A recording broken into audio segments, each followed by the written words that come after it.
We're ready to begin when you are. Thank you, Ashley. Good morning, everyone. This meeting of the board is a hybrid physical virtual meeting. We'd like to welcome those in the boardroom with me today and those joining virtually. While keeping your microphone muted, please join me in the Pledge of Allegiance.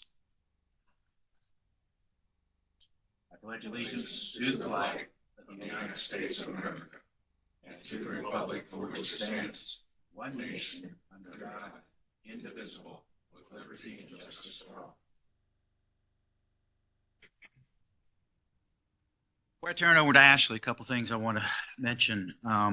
First of all, Gay Calhoun, who's been with the agency over 45 years and with me over 10 years, is retiring at the end of this week. She kind of retired, wouldn't let her, made her come back part-time because I couldn't make it without her. But she has definitely earned her time being retired, and I just can't tell you how much I appreciate working with her for the last 10 years. Glenn, anything you want to add? Because you've been here for 8 years working with Gay, and you know the contributions she's made. Just going to miss her smiling face every morning when you walk by, and always a kind word. Yeah, absolutely. All right, thank you. The other thing you notice too, to my right, is Robin Boston. Robin has come in since Mary Alice retired. I'm starting to sense a trend here. People leaving me. I don't know what the deal is, but I'll work on that. But I appreciate Robin coming in on a detail to support for the next few months. But thank you, Robin. Now we'll move on to Ashley, and I ask her to address a few technical and protocol items. We have a quorum. The full board is present for this meeting. Chairman Hall and Board Member Smith. Please ensure that you have silenced any mobile devices you have with you. The virtual portion of this hybrid meeting is on Cisco WebEx. We have 2 OIT staff, Ben Rana and Victor Amaya, monitoring and managing the meeting. They will be locking this meeting and no new connections will be allowed. OIT will be advancing the slides, so you will hear presenters say, "Next slide." If you printed any of the closed session materials, please ensure that you properly dispose of these materials after the meeting. If you lose connectivity in this meeting, please contact Victor Amaya. Lastly, this meeting is being recorded.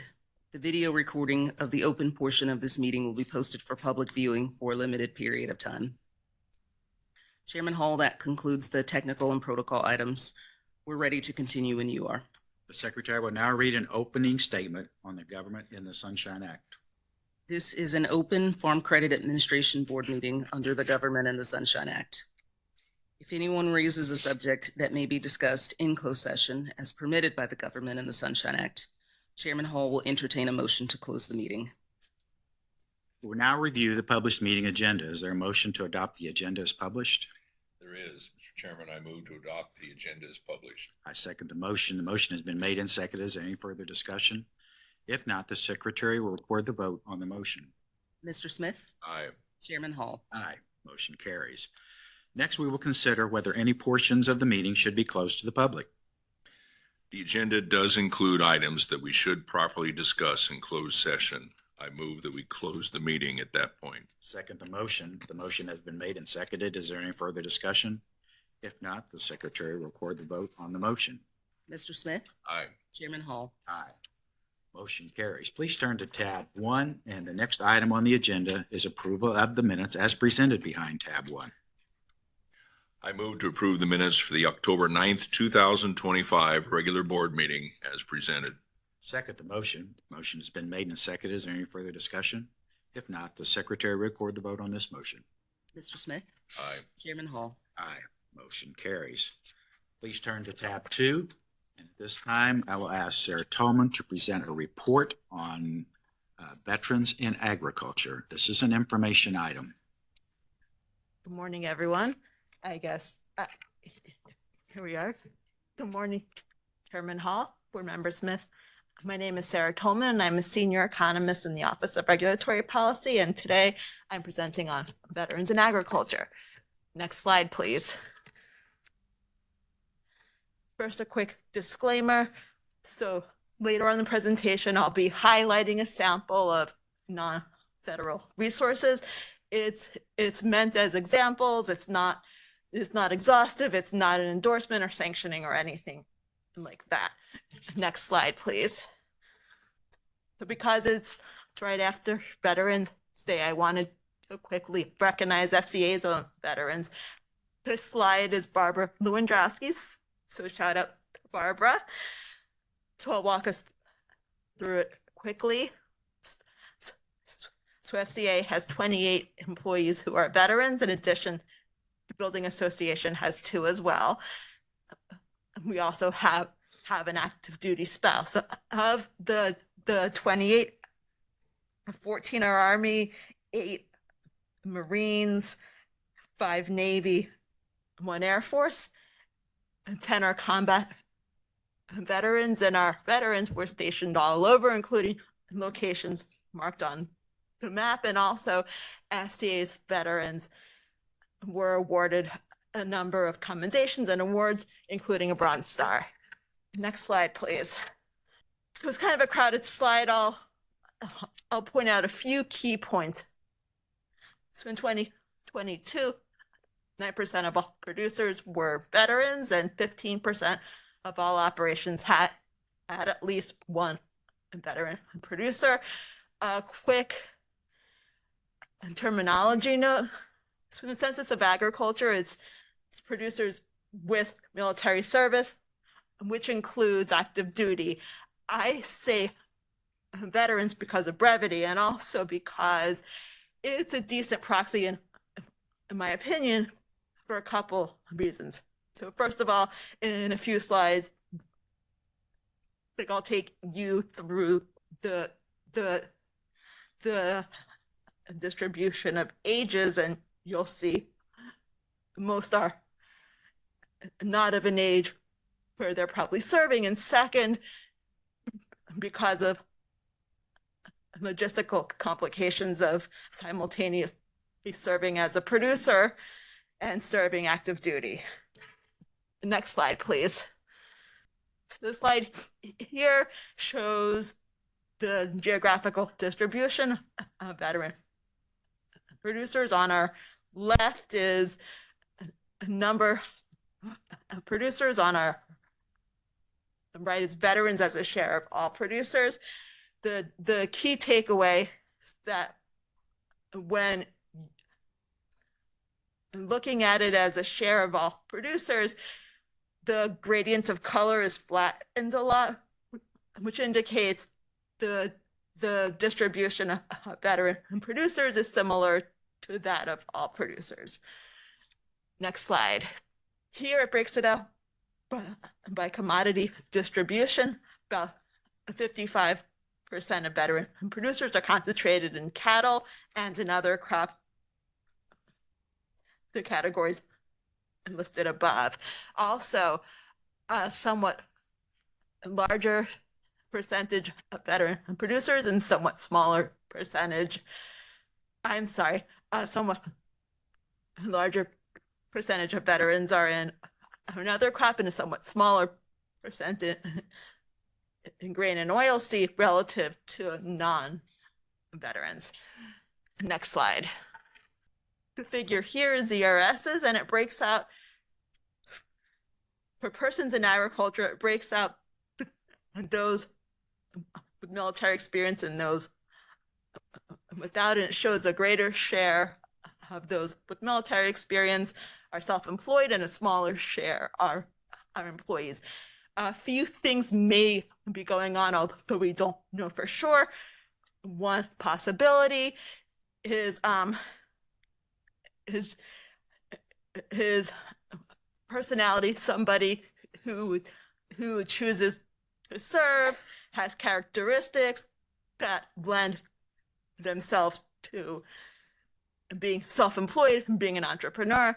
Maybe possible that experience while serving has developed or honed skills or proclivities. And third, it's possible, well, as we'll see in a minute, veterans on average are much older, so are probably more established. Next slide, please.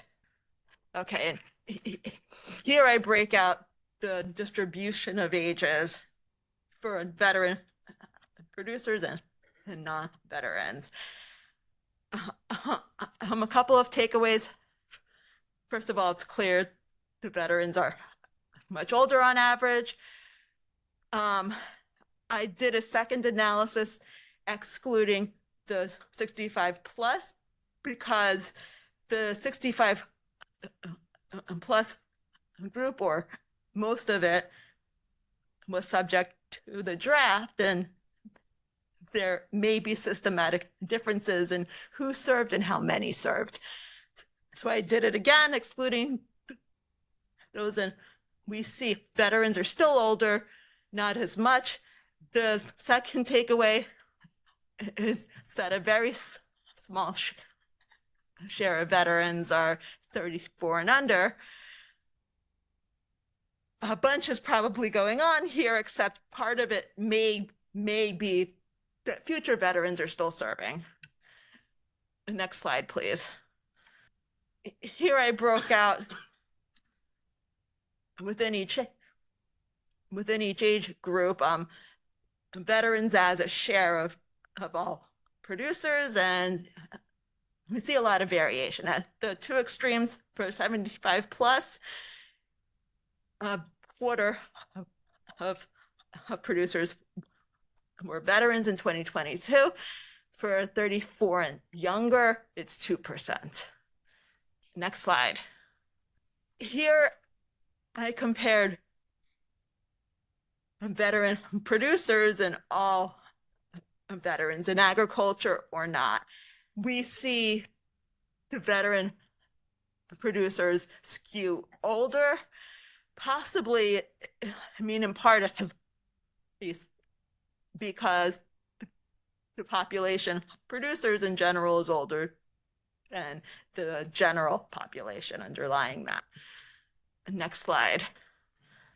Okay, so I spent a few slides talking about young in terms of YBS. Here I rounded up by talking about beginning and small. So a smaller share of veteran producers are beginning, which means a decade or less of experience in agriculture, compared to non-veterans. I suspect a lot of that is because veterans are so much older on average. Like 2/3 of veteran producers are 65 plus, compared to 36% of non-producers. We can't cross cut it because public data availability, but it's probably at least part of what's going on there. And in terms of small, a substantial majority of veterans and non-veterans are concentrated on small operations, but a little bit more for veterans. Next slide, please. So military service has pros and cons in terms of working in agriculture. So military service can foster characteristics that may serve veterans well in agriculture.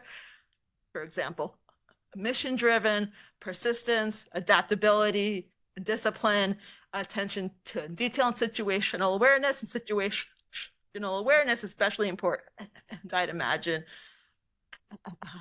like around expensive and dangerous equipment or livestock. And then on the flip side, it may lead to challenges. For example, service-connected injuries and disabilities, PTSD, although some have found therapeutic benefits to working in agriculture. And finally, finding and connecting to resources. Next slide, please. And speaking of resources, the government has a number of resources. So the military has a transition assistance program for service members planning on leaving military service. If you're interested in college or learning a trade or finding a job, it's got resources and formation in 2015 through a partnership with USDA, agriculture was added to this program. And in addition, USDA has veterans preference or exemptions from the modifications of requirements for various programs. FSA loans have various concessions or preference if funds are limited. EQIP and CSP have a small percent of funding set aside for veterans, and also state offices have an option of designating veterans as a preferred group.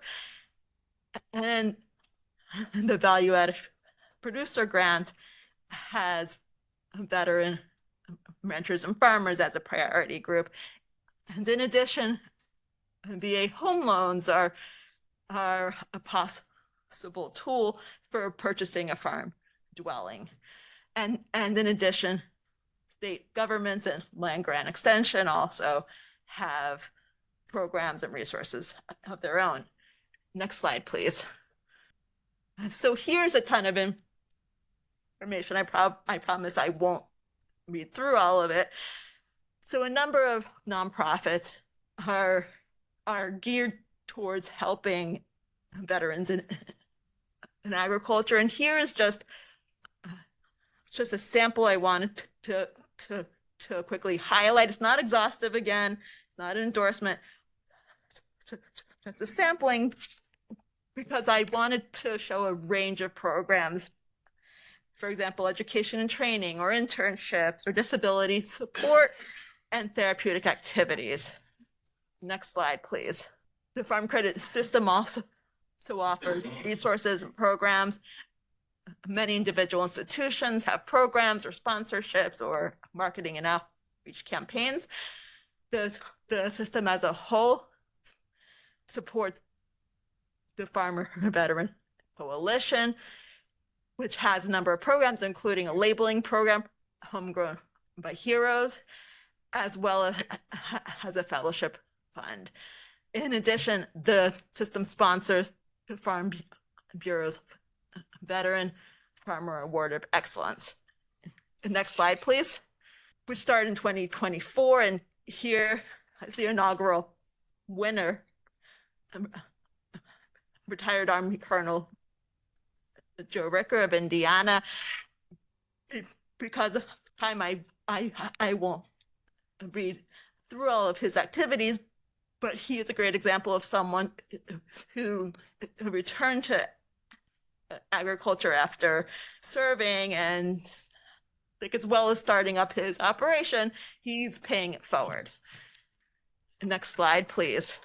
So to quickly wrap up, military service can foster characteristics that may serve veterans well in agriculture and may also lead to challenges. Resources are available to facilitate the transition from the military to agriculture or to grow in agriculture. Veterans account for 9% of all producers, and 15% of all operations have at least one producer on it. And veteran producers are on average older, more experienced, and more likely to be a part of small operations relative to non-veterans. That concludes my presentation. I'll take any questions. Interesting presentation.